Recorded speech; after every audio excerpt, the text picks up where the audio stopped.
Welcome to the Deep Dive. Today we uncover a story not of wealth or power, but of identity, and the day a son chose whose name he would carry. This is the day I buried my father's name.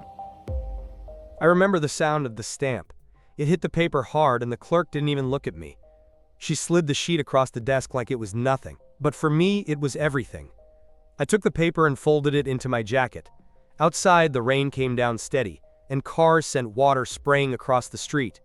People hurried by with their heads bent low. None of them knew that I had just cut myself off from one name and taken another. I was 20. My hands shook when I lit a cigarette under the awning. The smoke mixed with the damp air and tasted bitter. I thought about the man whose name I had taken. He had been with me since I was 3. He taught me how to ride a bike, how to fix a crooked nail, how to keep quiet until my words were ready. He never once hit me. He never once came home drunk and shouting. When my mother died, he didn't talk much, but he made sure I ate, made sure I kept going. Sometimes he just sat there with me in the silence, and that was enough. More than enough. My real father had been gone most of my life. When he showed up, it was only with liquor on his breath and rage in his eyes. People said he came from a long line of men with a proud name. They said I was betraying that blood.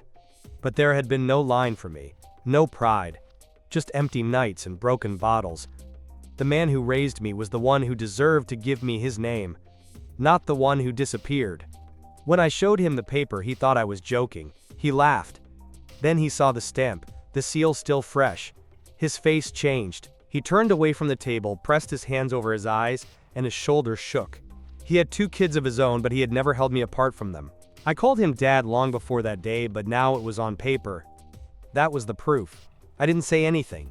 I just stood there, feeling my chest tighten, and watched him cry. Word spread fast. My real father heard it in some bar. He dragged himself out of the drink and gathered his old friends. They came to my door, loud on the stairs, fists hammering the wood. I opened it, and the stench of sweat and vodka hit me. His eyes burned like fire gone wrong. He shouted that I had betrayed him, betrayed the family, sold out his name for nothing. His friends echoed him, cursing me, spitting words. I stood in the doorway, my back straight, and didn't move. I didn't feel shame. I didn't feel like his son. They pushed, but I held the door. Finally, they gave up and stumbled down the stairwell into the night. After they were gone, I sat at the table with a glass of water.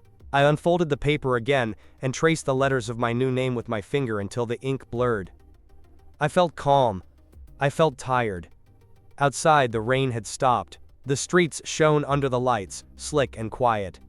I folded the paper again, set it down, and knew I would never go back. The knock came late. Hard, fast, like someone wanted to break the door down. I was half asleep, still in my shirt, the lamp burning low. For a second I thought it was the wind in the stairwell. Then the pounding came again and I knew it was him. When I opened the door, he stood there with 3 men behind him. They reeked of vodka and cheap cigarettes. His face was red, his eyes sharp but hollow. He swayed as he spoke. "So it's true," he said. "You gave away my name. You sold it like a thief in the street." His voice cracked on the last word. The others muttered. One of them laughed. Another spat on the floor. I didn't answer. I held the frame of the door with one hand and watched him. He tried to push past me, but I planted my feet. I could feel the weight of their bodies pressing against the air, but none of them had the strength. He raised a hand like he might strike me, then let it fall. "You're no son of mine," he said. His words slurred but cut deep. I still said nothing. For years I had imagined this scene. Him showing up, demanding something from me, trying to remind me of a bond I never felt. And here it was, and I was not afraid. My chest burned, but not with fear. It was anger, cold and clean, and I didn't show it. I just stared at him until he dropped his eyes. His men muttered again, and one pulled him back. They stumbled down the stairwell, their voices echoing off the walls, growing smaller with each step.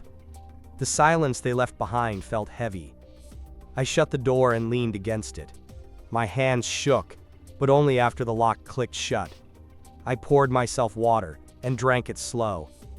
My throat was dry, my heart still beating fast. On the table lay the paper with my new name. I opened it again and looked at the letters.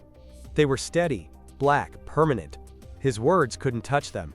His rage couldn't burn through them. I thought of my stepfather asleep across town, unaware of what had just happened. I thought of telling him in the morning, but then decided not to. He didn't need to know. He had given me his name. That was enough. The rest I would carry alone. Outside, the night was still. A dog barked once, far away, then nothing. I sat at the table until the lamp went dim and the paper blurred in front of my eyes.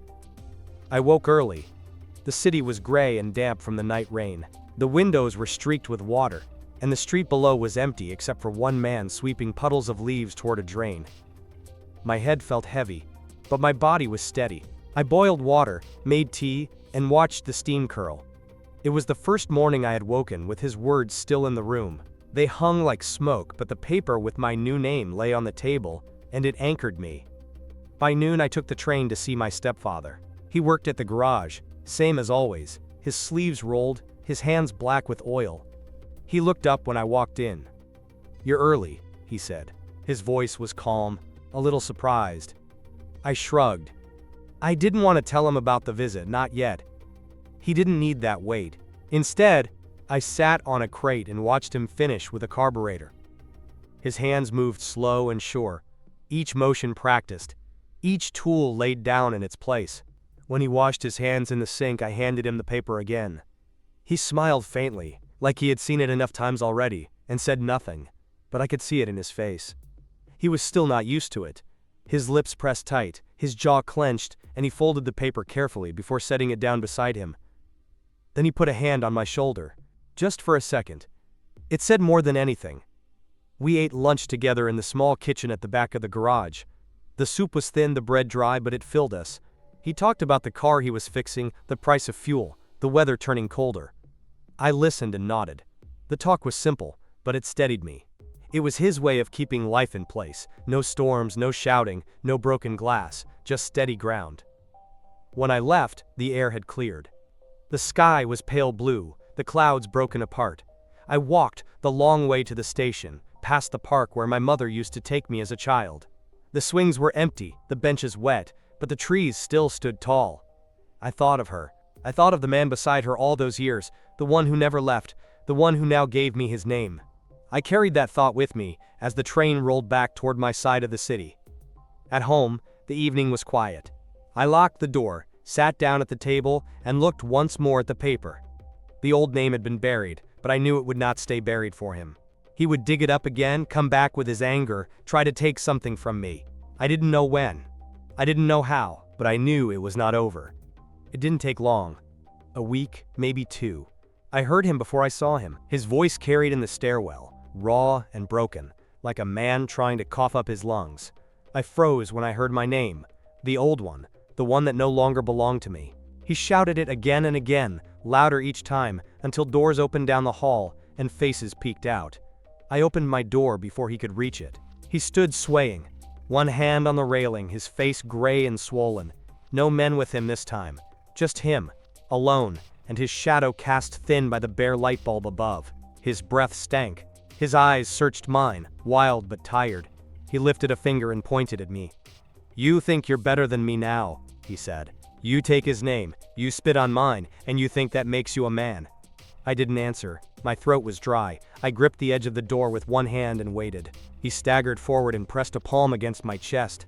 His hand was trembling, cold even through the fabric of my shirt. "You're my blood," he whispered, almost pleading. "You can't cut me out. Blood is blood." For a moment, I saw him as a man stripped bare, not the father I had once feared, not even the drunk who threatened me, but a man hollowed out, clutching at something he could not hold. His eyes were wet. He wanted me to bend, to say something, to give him one word to hold on to. But I had no words for him. I stepped back. His hand fell away. The look in his eyes turned sharp, then dead. He spat on the floor, cursed me under his breath, and stumbled toward the stairs. He didn't shout this time. He didn't swing his fists. He just muttered and dragged himself down, one step at a time, until his shadow disappeared. I closed the door and leaned against it, the wood cool on my back. My heart was heavy, not from fear, but from the weight of what I had seen. Blood alone didn't bind us. It had never bound us. He wanted it to matter. He needed it to matter. But it didn't. The man who raised me had proven that long ago. That night I sat with the window open. The air was cold and the smell of wet stone drifted in. I thought of my mother, of the years she spent with him before the bottle claimed him. I wondered if she would have wanted me to forgive. I wondered if she would have told me to let him go. The wind rattled the glass. I stayed at the table until dawn. Years passed. The paper with the seal stayed in the drawer, buried under bills, receipts, and letters I never answered. I rarely looked at it. I didn't need to. The name lived in me long before it lived in ink. I married. We had children. The first time I wrote the new name on a birth certificate, my hand was steady. The nurse asked me to check it twice, but I already knew it was right. The letters were clean, simple. My children would never know the old name, only the one I carried for them. That was enough. My stepfather grew older, slower. His hair thinned, his back bent, but his hands stayed strong. When my son was small, I watched him climb onto his lap. The old man smiled, pressed his rough fingers against the boy's shoulders, the same way he had pressed them on mine. I felt the weight of that touch, passed down without words. It was more than blood. It was a choice, a line built from steady hands and quiet strength. Sometimes I heard rumors of the other one. That he drank himself deeper, that he shouted my name in bars, still clinging to something that had long since slipped away. I never went looking for him. The anger I once felt for him had thinned into nothing. Even pity had gone. He was a ghost who had never learned to live, and ghosts can't touch the living. On quiet nights I sit by the window with the lamp burning low. The rain falls steady, just as it did that first night. My children sleep in the next room. Their breath drifts through the walls, soft and even. I think of the old name, heavy with pride, and how little it ever gave me. Then I think of the new one. Our name now, and the life built around it. I don't need to say it out loud. I don't need to defend it. The proof is here in the rooms around me, in the laughter at the table, in the steady work of days. The name will outlive me, pass to them, and they will carry it further than I could. That is all I ever wanted. We just heard the day I buried my father's name. What do you think about this story? What would you have done in his place? Share your thoughts in the comments. We'd love to hear your perspective.